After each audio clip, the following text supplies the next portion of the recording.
bit of time. You say when you race an endurance race, you have a lot of time with yourself to think about things, dedicate every mile to people who meant something to you. I think this is an excellent strategy. So talk about this a bit. Thank you. So yes, so you do have a lot of time to think. And it was during the New York City Marathon training where I just trained by myself. I mean, now I have a running group and I could train with them. But at the time that I wrote this book, I did not have a running group, and I was running alone, 9 miles, 13 miles, 20 miles, 23 miles. And when you're running alone, you start to like focus internally, and certain things, I started coming to terms with things that happened with my mom. I never got to resolve those issues, and I was able to start resolving those issues while I was running. And the other thing is during the New York City Marathon, to get myself to, just enjoy the moment and enjoy each mile and try to like really focus on that instead of like, oh my God, I'm in so much pain. I don't know how I'm going to get through this.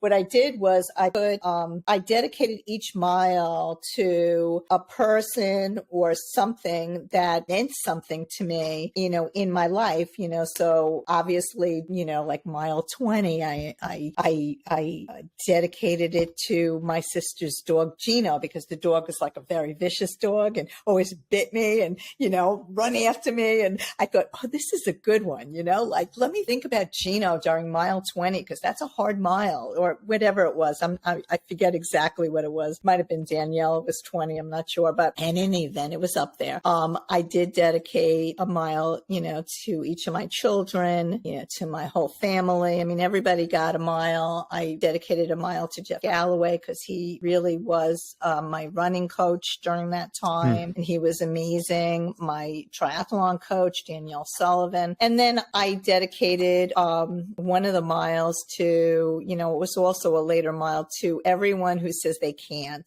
because you can. And then the last mile was for me because I was proud of myself for doing this.